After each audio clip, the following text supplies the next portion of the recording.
Olá, uma boa tarde. O programa Eclésia assinala hoje o Dia Internacional da Erradicação da Pobreza. Olhamos em específico para as pessoas em situação de sem-abrigo e para as medidas que procuram mitigar esta realidade.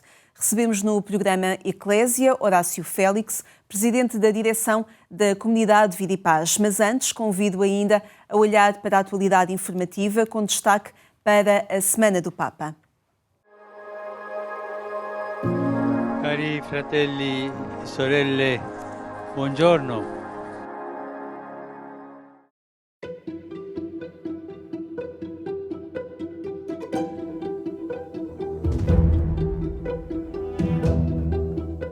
"62 anos depois da abertura do Concílio Vaticano II, o Papa presidiu simbolicamente a uma vigília ecuménica com os participantes no Sínodo, um encontro que celebrou a beleza da Igreja na variedade dos seus rostos, no lugar onde, segundo a tradição, aconteceu o martírio do apóstolo Pedro. Cristiani di tutte le tradizioni, fratelli e sorelle in Cristo, partecipanti al Sinodo, delegati fraterni e rappresentanti delle varie chiese e comunione cristiane a Roma, siamo lieti di camminare e pregare insieme in questa giornata simbolica dell'11 ottobre.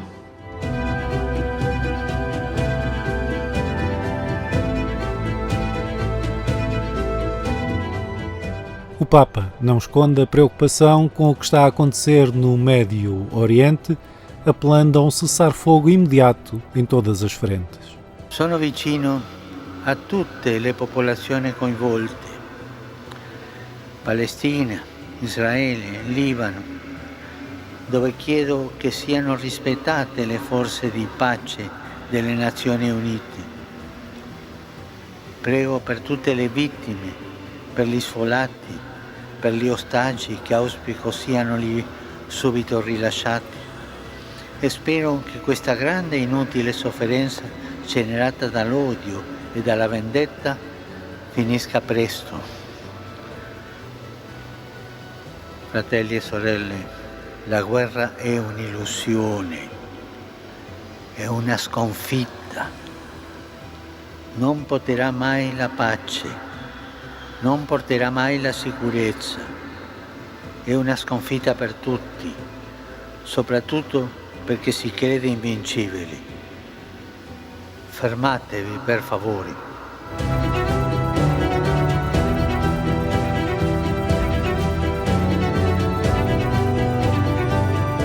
Fátima e o mundo unem-se em oração com 1 milhão de crianças para rezar o terço pela paz.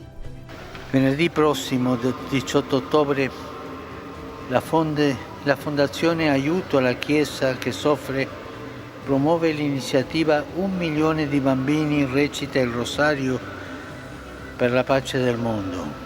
Grazie a tutti i bambini e le bambine che partecipano, ci uniamo a loro e affidiamo all'intercessione della Madonna, dalla quale oggi ricorre l'anniversario dell'ultima apparizione a Fatima.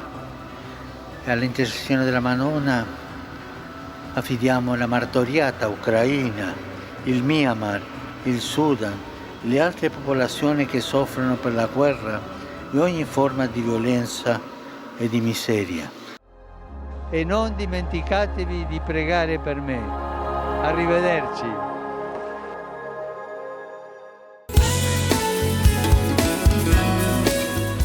O Patriarcado de Lisboa apresentou o seu plano pastoral que vai decorrer em sintonia com o Jubileu da Esperança.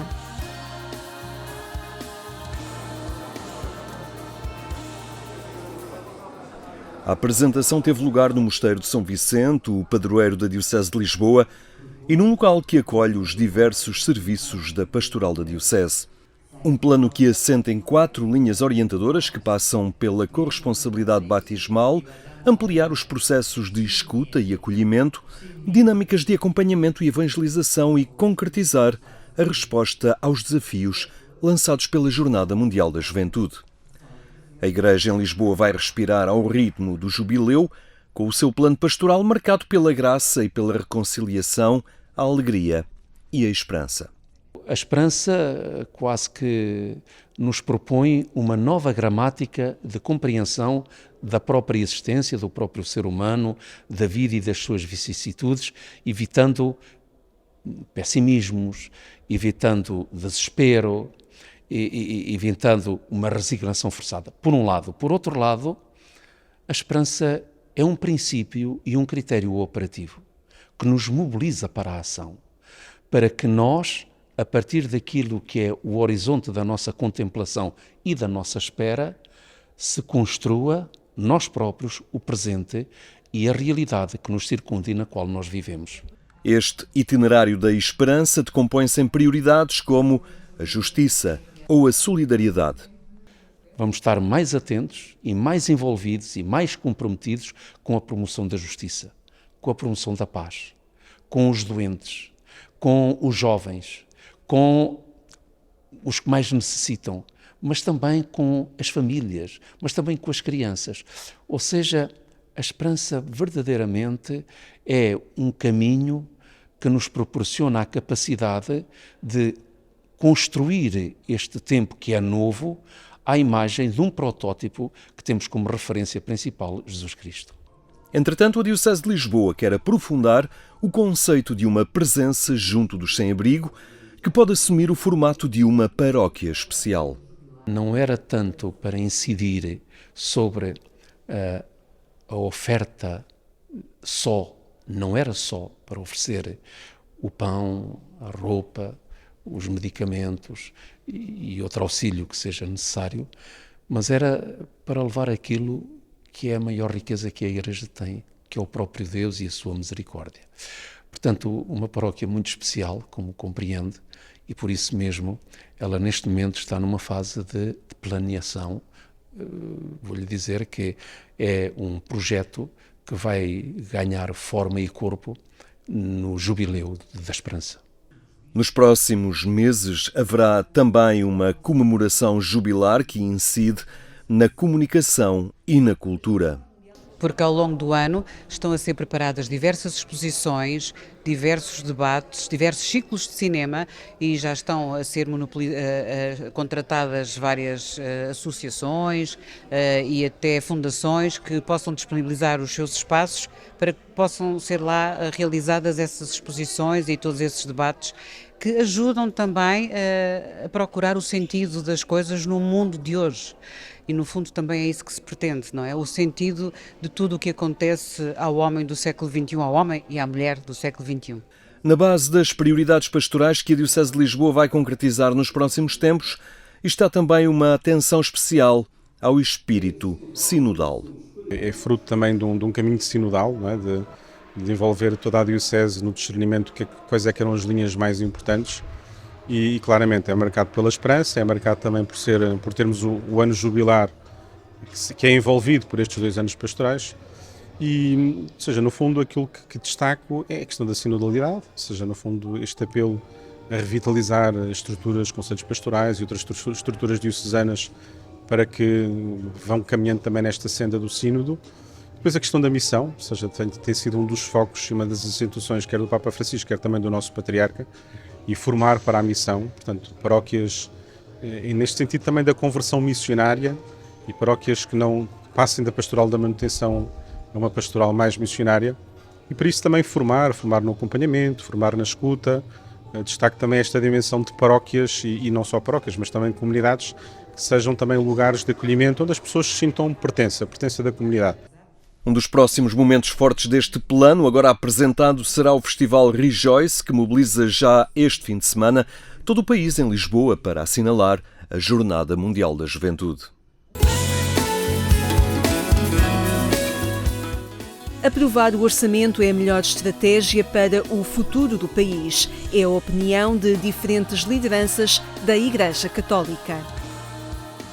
Espero que haja um entendimento para haver um orçamento de Estado, ou seja, para a sociedade poder funcionar com mais estabilidade. Portanto, eu espero que haja essa possibilidade, portanto, espero mesmo que sim. E é bom, portanto, que os políticos tenham como referência o bem maior, que é a estabilidade necessária. De vez em quando é necessário mudanças, obviamente, mas também é preciso estabilidade para as coisas evoluírem. E nesse sentido, confio no bom senso de quem está no Parlamento para que o orçamento seja aprovado. É crucial que o orçamento seja aprovado. Não estamos a falar aqui de parceiras ou de tensões partidárias. Eu estou a pensar aqui, sobretudo, em 2 níveis. Primeiro, no presente do país, que é crucial que o instrumento, o meio que nós temos à disposição para concretizar projetos já agora no imediato e que dependem do orçamento seja aprovado e, portanto, exista. Mas eu estou a pensar também no futuro. O PRR, como se sabe, depende crucialmente da existência ou não desse orçamento, e quando nós estamos a falar de futuro não temos a falar de cronologia. Nós estamos a falar de pessoas, estamos a falar das empresas, estamos a falar das famílias, estamos a falar dos jovens, estamos a falar da saúde, estamos a falar da escola. Por isso, a mensagem é que tenho a certeza que todos nós e os dirigentes partidários de maneira particular e o Governo têm como primado e prioritário Portugal. E o bem do país e o bem dos portugueses, neste momento, é esse alto valor que se eleva e que se ergue e que justifica exatamente cedências, passos que seja necessário fazer. Acho que é importante que num país como o nosso, onde temos gente capaz, que sejam capazes, sobretudo, ao mesmo tempo que se pensa e se tem a coragem de dizer e de afirmar aquilo em que se crê, de encontrar caminhos que sejam possível de fazer com que esse querer dar passos se deem o mais possível em conjunto para que o país possa viver. Isto, acho que o país ganharia muito em ter um orçamento e, portanto, é bom que a gente não é que a gente abdique daquilo que pretende, mas que a gente tenha a sabedoria de saber, eu sei para onde é que vou, sei onde é que tenho de chegar e vou dar os passos necessários para que lá cheguemos o mais possível juntos. Este e outros acontecimentos da atualidade informativa passam pelo sítio da internet agência.eclésia.pt. Agora conversamos com o diácono Horácio Félix, presidente da direção da Comunidade Vida e Paz. Boa tarde, obrigada por estar na nossa companhia. Convidava-o a olhar para uns números que são os últimos, não sendo os mais recentes, mas que davam conta de cerca de 10 mil pessoas em situação de sem-abrigo. Dizem que estes números são desatualizados e que é necessário olharmos novamente para esta realidade a nível contabilístico, bem entendido. Perguntava-lhe pela experiência que tem da Comunidade Vida e Paz, que diariamente saem à noite na cidade de Lisboa. Este é um retrato fidedigno? Estamos já distantes deste número de pessoas em situação de sem-abrigo? Sim, embora esse número reflita pessoas em situação de sem-abrigo, ou seja, que estão nas ruas e pessoas sem teto, que não é exatamente a mesma coisa. De qualquer forma, a experiência que nós temos da cidade de Lisboa é de um aumento significativo nos 2 últimos anos, especialmente, com desafios diferenciados, nomeadamente relacionados com a migração, com o aumento de pessoas em situação de adição de substâncias psicoativas e do álcool, o que tem agravado claramente a situação das pessoas que infelizmente estão na rua. Com consequências na saúde mental. Essas adições mostram consequências da saúde mental. Sim, geralmente o consumo de substâncias psicoativas ou álcool acaba por desenvolver problemas ao nível da saúde mental. Por isso as pessoas ficam tantos anos nas ruas, por isso é tão difícil retirá-las das ruas, porque têm situações vivenciais muito complexas, histórias de vida muito problemáticas e uma sensação grande de abandono. Falava do retrato social das pessoas em situação de sem-abrigo, predominantemente homens na mesma, apesar de algumas mulheres já se encontrarem também nesta situação? Infelizmente, o número de senhoras que estão na rua tem aumentado, acrescido de algo que é uma preocupação muito grande, que são senhoras grávidas, com tudo aquilo que envolve em termos de acompanhamento da pessoa, quer do ser que está a ser criado no útero. Este dia para a erradicação da pobreza apresenta este ano como tema acabar com os maus tratos sociais e institucionais, atuar em conjunto para sociedades justas, pacíficas e inclusivas. Este tema remete também para uma dimensão oculta da pobreza. Quem procura a comunidade de vida e paz, concretamente também aquilo que percebemos dos fenómenos da pobreza atuais, pessoas que têm casa, mas que não têm o que comer, ou pessoas que trabalham, mas cujo ordenado não permite fazer face a todas as despesas, são formas também ocultas de pobreza que a comunidade de vida e paz vai enfrentando? Sim, temos detectado que cada vez essa realidade é maior. Muitas pessoas vêm às nossas carrinhas buscar essencialmente a ceia, têm de facto um teto, mas já não têm capacidade financeira para suprir as necessidades alimentares.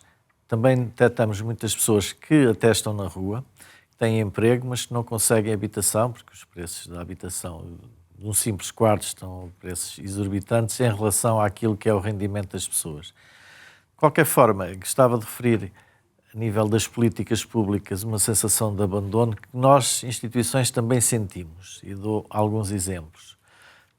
Recentemente foi atualizado através de protocolo, foi realizada uma adenda de reforço dos valores para pagar às instituições que prestam determinados serviços, nomeadamente de lar, centro de dia, apoio domiciliário. E nós, na nossa realidade, também temos protocolos com a Segurança Social. Mais uma vez, ficámos esquecidos. Portanto, a sensação de abandono é muito grande.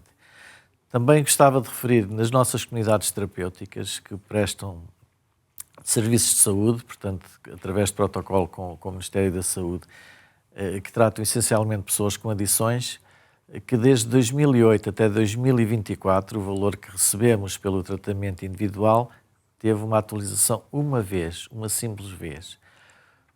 O que a juntar ao aumento de pessoas que estão com adições muito graves, especialmente nos últimos tempos, se tem conjugado com o fecho de camas por entidades que também tinham comunidades terapêuticas, devido à asfixia financeira a que fomos sujeitos. De facto, nós, de certa forma, temos quase a imagem do sem-abrigo, que é uma pessoa que vai sobrevivendo. E as instituições que trabalham com esta realidade vão sobrevivendo, mas eu gostava de apelar às entidades públicas, nomeadamente ao Sr. Primeiro-Ministro, que olhe também para esta nossa realidade, porque isto não é uma questão financeira, somos poucas instituições. A Estratégia Nacional para a Integração das Pessoas em Situação de Sem-Abrigo, nomeadamente 2017-2023, e foi agora recentemente aprovada uma nova estratégia 2025-2030. Que balanço é que fazem da anterior, nomeadamente no terreno, para conseguirem resolver os problemas que elenca, tendo em conta que já foi apresentada uma nova estratégia, se calhar com problemas anteriores ainda não resolvidos? O desejável era que conseguíssemos, de facto, resolver estas situações complexas e temos a noção de que tentamos mitigá-las e controlá-las tanto quanto. A estratégia está muito centrada na questão da habitação, mas... O House Firsting, sim, por exemplo, que é uma das medidas sim, apresentadas também para a estratégia que vai começar agora, exatamente, 2025. Muitas vezes nós olhamos para a estratégia e vemos uma relação quase direta entre pessoas em situação de sem-abrigo e falta de habitação. A nossa experiência de a proximidade trabalho, vai mostrando cá outros problemas. Existem outros problemas muito graves, nomeadamente aqueles que já foram referidos, de adições e doença mental, e isso não é uma questão de falta de habitação, é muito mais complexa. Nós, além de trabalharmos a questão da habitação, temos paralelamente de trabalhar a pessoa. Se não trabalharmos a pessoa e se não a capacitarmos para a sua autonomização, de facto, arranjar-lhe um quarto há de resolver durante algum tempo, ou tornar a pessoa menos visível nas ruas, que às vezes nos parece que está por trás das estratégias. Se as pessoas deixarem de ser visíveis, aparentemente o problema está solucionado, mas de facto a nossa experiência no dia-a-dia diz-nos que é precisamente o contrário. Como é que olha para as declarações da Ministra do Trabalho, da Solidariedade e da Segurança Social, quando recentemente ela dizia que é necessária uma estratégia nacional, mas que não pode ser central? Evidentemente que uma estratégia central trata todos os problemas da mesma maneira. O fenómeno das pessoas em situação de sem-abrigo está muito centrado em Lisboa, no Porto e no Algarve. E todas elas têm contextos muito próprios, portanto, de facto, a proximidade e encontrar soluções locais é a melhor maneira, acaba por ser o princípio da subsidiariedade. e como é que essa proximidade e esse trabalho em rede vai sendo concretizado aqui na cidade de Lisboa? A cidade de Lisboa já por si é o sítio, digamos, mais complexo. Existem muitas entidades, felizmente, a trabalhar no terreno, muitas vezes é difícil a sua coordenação, para isso já existem formas de coordenação que melhoraram muito este âmbito, mas precisamos de facto de um trabalho, por exemplo, precisamos de mais albergues, ou espaços de acolhimento temporários onde as pessoas consigam realizar as suas necessidades básicas de alimentação e higiene e ao mesmo tempo começar a tratar do seu processo social, nomeadamente tudo o que tem a ver com a parte legal que muitas vezes fica esquecida. E uma pessoa que tem, por exemplo, que já não tem documentos, não tem apoio médico, acaba por ser uma pessoa, um filho de um Deus menor. Pronto. E nós precisamos, de facto, trabalhar a dignificação dessas pessoas. Por isso é necessário que todos estejamos irmanados com o mesmo objetivo e que isso seja coordenado muito a nível local, porque é a forma mais fácil de chegarmos às pessoas. E sente que esses caminhos que elenca não estão devidamente reconhecidos nesta nova estratégia nacional que foi desenhada para 2025-2030? Como eu disse, esta estratégia está muito centrada na questão da habitação. Eu gostava que estivesse centrada primeiramente na satisfação das necessidades básicas das pessoas e na sua capacitação. Fica este desafio. Agradeço muito ter estado no programa Eclésia neste dia tão importante e que desafia a todos para nos dar conta da realidade que a comunidade Vida e Paz acompanha. Muitíssimo obrigada. Nós é que agradecemos. Obrigada. Deixo-lhe a indicação que este e outros conteúdos estão disponíveis em agência.eclésia.pt. Marcamos encontro amanhã aqui na RTP2. Até amanhã, se Deus quiser.